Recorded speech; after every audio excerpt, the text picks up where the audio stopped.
जो नक्सल की बात आए चाहे किसी की बात आए, जो अपना स्पष्टीकरण जब रखे, जब अपना तर्क दे, प्रधानमंत्री भी माथा झुकाकर सुने। भारत देश में किसी माई के लाल का हिम्मत नहीं है कि नक्सल में नक्सलियों की मांग में खड़ा होकर बोल सके।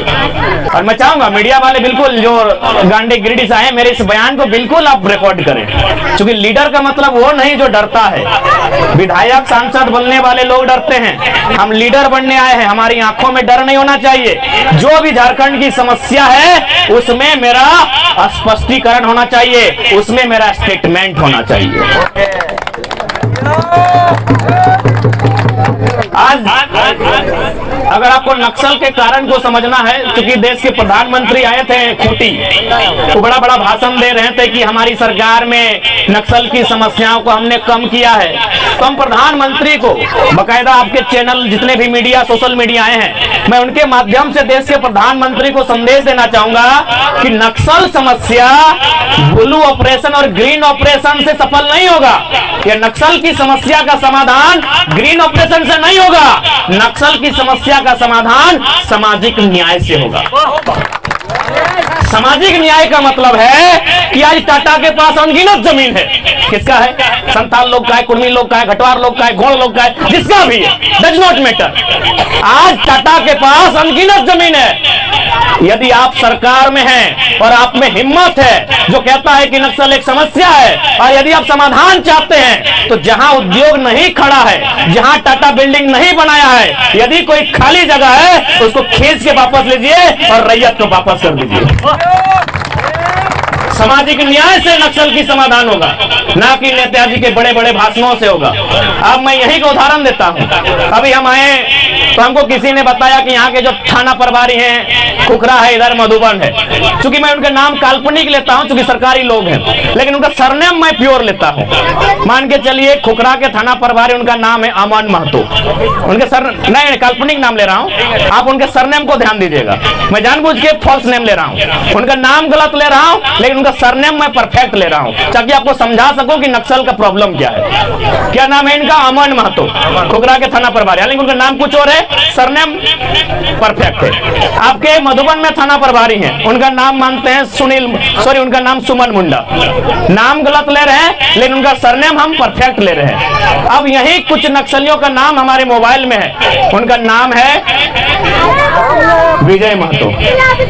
विजय नाम गलत है, लेकिन पीछे का महतो नाम गलत नहीं है। नाम है उनका कमल बेसरा। कमल नाम गलत है, लेकिन बेसरा नाम गलत नहीं है। मेरा बात को समझिएगा, क्योंकि हम एक सेंसिटिव मुद्दे पे बात कर रहे हैं। मैं उनका जो नाम ले रहा हूं काल्पनिक नाम ले रहा हूं, लेकिन उनका सरनेम मैं पक्का परफेक्ट बोल रहा हूं। अब ध्यान दीजिए, मैंने क्या कहा कि थाना प्रभारी कोई डैश डैश महतो है। नक्सल में जो सरकारी लिस्ट में वो भी कौन है?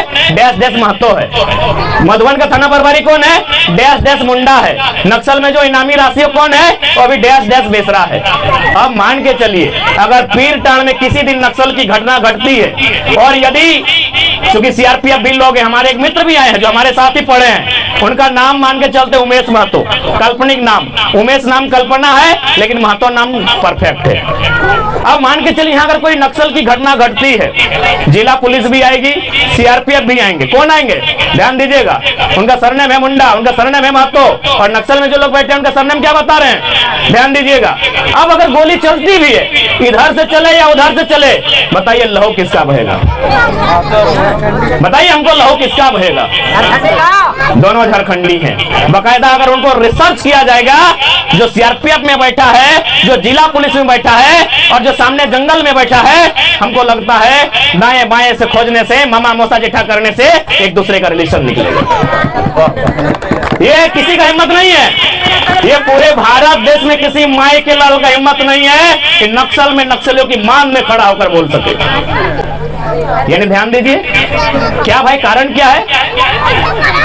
थाना प्रभारी रहे, मधुबन वाला रहे, चाहे खुखरा वाला रहे, चाहे सीआरपीएफ के कैंप में बैठा कोई सीआरपीएफ का कोई बड़ा अधिकारी रहे, या फिर जिसको आप नक्सली नाम दिए वो रहे, यदि कोई उनके बीच घटना घटती है, मरने वाले चाहे पुलिस से शहीद होने वाले रहे, चाहे इधर मरने वाले लोग हैं, वो है कौन? एक वर्किंग क्लास का बेटा है, एक आदिवासी मूलवासी का बेटा है। वो है कौन? एक गरीब परिवार का बेटा है। वो है कौन? एक किसान का बेटा है। लेकिन लड़ाता कौन है? इस पर आज तक कोई बात नहीं किया है, और मोदी तो करेगा ही नहीं। तो आज हम बता देते हैं लड़ाता कौन है भाई, न जिसको पारसनाथ का पहाड़ चाहिए, पारसनाथ का पहाड़ चाहिए। आज उन लोग महल बना लिया है, करोड़ों का अरबों का उन लोग व्यापार करता है, जिसका यहाँ एक बित्ता जमीन नहीं गया है, जिसका जिन उद्योगपतियों का, जिन गुजरातियों का, जो राजस्थान के से आए हैं, जो महाराष्ट्र से आए हैं, गुजरात से आए हैं, उनका एक बित्ता जमीन नहीं गया है। आज वे लोग लाखों का, लाखों छोड़िए अरबों रुपए का कारोबार करते हैं। ये समस्या है, ये सामाजिक न्याय की व्यवस्था नहीं है।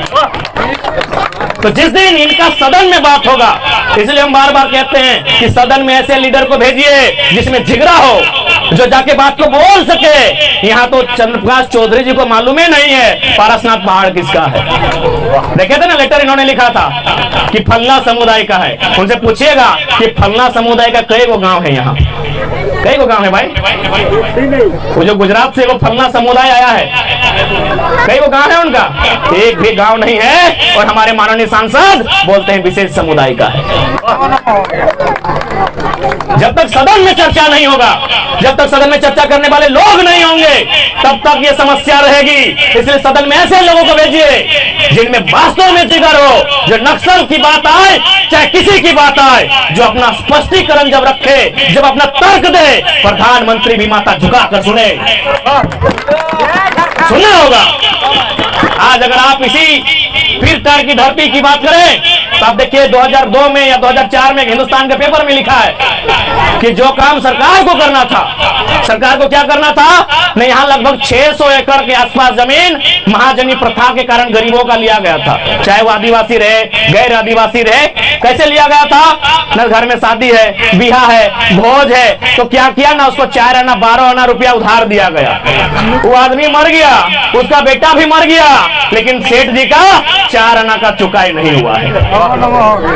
तब क्या हम कोई गलत बोल रहे हैं? आप लोग आयु में हमसे बहुत बड़े हैं, अगर गलत बोलेंगे तो टोकिएगा, क्योंकि हम एक संवेदनशील मुद्दा पे बात कर रहे हैं। हम एक ऐसे मुद्दे पर बात कर रहे हैं जिनमें नेताजी का पेंट गीला हो जाएगा, हम उस मुद्दे पे बात कर रहे हैं। इसलिए आप हमसे आयु में बड़े हैं, आप अनुभव को साझा कीजिएगा। मैंने जो किताब में पढ़ा है मैं उसी बात को दोहरा रहा हूँ। क्या लिखा था कि जो काम सरकार को करना था, जो काम सरकार को करना था, वो काम किसने किया था? नक्सलियों ने किया था। उन्होंने क्या किया था न, जो भी जमीन महाजन लोग लूट के ले गया था, जो जमीन जमींदार लोग लूट के ले गया था, वो सारा जमीन रैयत को वापस किया था।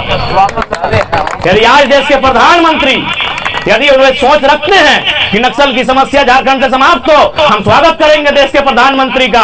लेकिन सबसे पहले आप अपने मित्र टाटा से कहिए कि जहां आपने कब्जा किया है, जहां आपने अन्याय किया है, जहां आपने जुल्म किया है, वहां इंसाफ करें। कहिए आप वेदांता से, कहिए आप बिरला ग्रुप से, कहिए आप अंबानी ग्रुप से, कहिए आप अडानी ग्रुप से गोड्डा में जिस प्रकार आदिवासियों का जमीन मारपीट के लिया गया है। बिल्कुल कोई नहीं चाहेगा।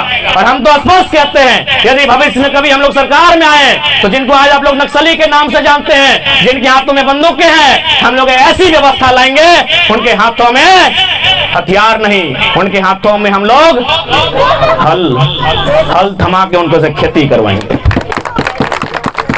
चाहे कोई हम चाहे हम एक ऐसी व्यवस्था की कल्पना करते हैं जो अपने परिवार के साथ हो, तो उसका छोटा बच्चा जब स्कूल से जाए तो पापा पापा करते जाए।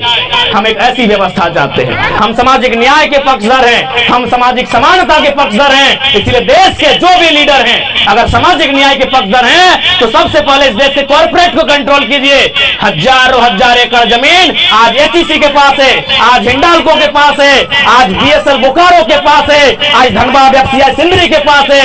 आइए देश के प्रधानमंत्री, आइए राज्य के मुख्यमंत्री, उन जमीनों को सर्वे करके रैयत को वापस कीजिए जहां कोई बिल्डिंग खड़ा नहीं हुआ है।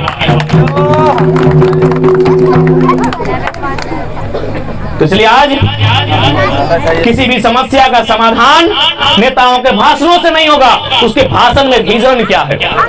आज बड़ी बड़ी बातें करने वाले लोग आते हैं, बड़ी बड़ी बातें करते हैं, लेकिन उसके भाषण में विजन क्या है, इसको देखिए। आपके सवाल को उत्तर अपने संबोधन के बाद देंगे और आपसे हम आग्रह करेंगे, आप जो मदिरा का पान किए हैं कंट्रोल कीजिए। मैं आपके सवाल को उत्तर दूंगा माननीय महोदय श्रीमान, श्रद्धेय है श्रीमान, धैर्य रखिए, मैं आपके सवाल को उत्तर दूंगा। इसलिए आज चूंकि ये गिरिडीह लोकसभा के अंतर्गत आता है और हमारे जो 2 साल से आंदोलन चल रहा है, हमने स्पष्ट कहा है कि हम लोग चुनाव की ओर आ रहे हैं, बकायदा हमने जनता से पूछ के कहा है। इसलिए आज गिरिडीह लोकसभा के अंतर्गत आने वाले इस प्रखंड से यहाँ पर बैठे तमाम लोगों से हम चाहेंगे कि दिल्ली में एक ऐसे नौजवान को भेजिए जो जब आवाज करे तब बाकी लोग गुंगा के तरह सुने कि वो बोल क्या रहा है। नहीं, बताइए, आपके इसी संसदीय सीट से रविंद्र पांडे जी रहे, वर्तमान में सीपी चौधरी जी रहे, उन्होंने कितना सवाल किया है, क्या तर्क उन्होंने रखा है, क्या आपके सामने है कोई वीडियो, कोई फुटेज, तो आप हमें दिखाइए। इसलिए आज कोई भी समस्या का समाधान कोई जादू की छड़ी में नहीं है। यहाँ सभी धर्मों को मानने वाले लोग हैं, हिंदू धर्म को मानने वाले, इस्लाम को मानने वाले, सरना को मानने वाले, प्रकृति को पूजने वाले सभी धर्मों के लोग यहाँ बैठे हैं। लेकिन आप सभी जानते हैं भारत एक लोकतांत्रिक देश है और समस्या का समाधान सदन में होगा। सदन में नियम बना के, सदन में कानून बना के, सदन में विधेयक बना के, और सदन में नियम तभी बनता है जब चर्चा होती है, और चर्चा वही कर सकता है जो पढ़ा लिखा है और जिसमें साहस हो। इसलिए आज मैं आप सभी से इस बात के लिए अपील करना चाहूंगा, मैं आप सभी से विनती करना चाहूंगा कि आज आप लोग एकजुटता का समय है, अपनी विवेक स्वविवेक को जागृत करने का समय है। इसलिए आज मैं आप सभी से अनुरोध करने आया हूं कि आप लोग ये जो 2 साल की लड़ाई चल रही है, इस आंदोलन में हमारा सहयोग करें, इस आंदोलन में हम लोग का समर्थन करें। मैं ये अभिलाषा रखता हूं, मैं ये अपेक्षा रखता हूं और मैं आप सभी से ये उम्मीद रखता हूं। तो ज्यादा नहीं कि पारसनाथ की गलियों से एक आवाज आया है, कि पारसनाथ की गलियों से एक आवाज आया है, उठो नौजवानों, फिर से इनकलाब आया है।